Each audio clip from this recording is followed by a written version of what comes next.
Hey there, welcome back to my channel, and today I want to quickly talk about these three prepositions that people mix up a lot, which is in, on, and at.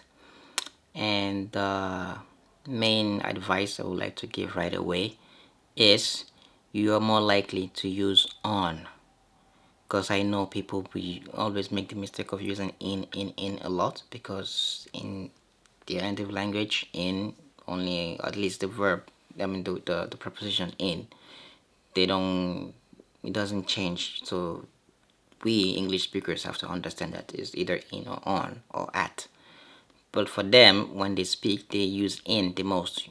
So my advice to you is you're more likely to use on than in or at.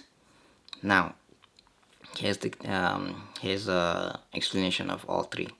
So in, think of in as inside, as the short version of inside. So in is like when you're or something is inside a box or inside a building or pretty much inside some sort of a vessel, something enclosed. So you can be inside the room right now, or you can be inside a building, inside the church, inside the bathroom, inside the bus, right? You're in the bus. However, tricky.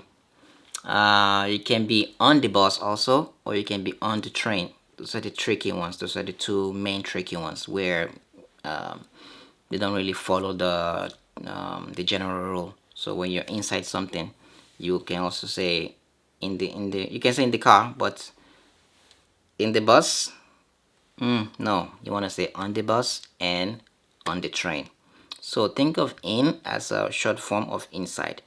If something or if someone is inside something, then you want to say in. You want to use the preposition in. So you want to say in. The cat is in the car. Don't leave your cat in the car in the middle of the summer. So the dog is in the stable with the horses. So you want to use in because it's inside this thing, this enclosure. So that's when you use in. So now on is like on top of something. However, on can also mean when it comes to technology. So you want to be online, right? Online, on Google, on Instagram, on the radio, on television, on. So you want to use on, even on the internet, on this app, because I've seen people say in this app a lot, or in the internet, or in Google. I'm going to search in Google. You don't want to search in Google, you want to search on Google. So when anything technology wise or technology based, try to use on as much as possible. On. Never in, never in. On in this case. Now, on top, right? On, the book is on the shelf. I am on the hill. I am on the stairs. You want to use on in this case. However, when it comes to at is more of a location. So you want to be using it when you're trying to say something that's related to somewhere that you're going to, or somewhere that somebody is at, a specific location, a specific place.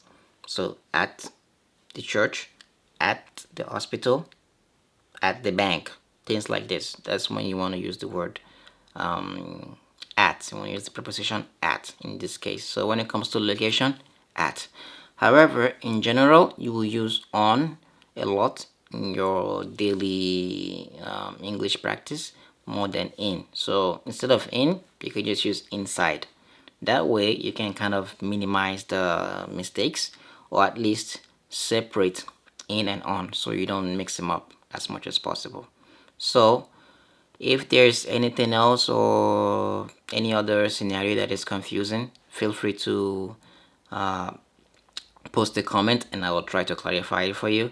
But this is pretty much the short explanation and examples of how to use in, on, and at. So thank you, and feel free to subscribe. Take care. Bye.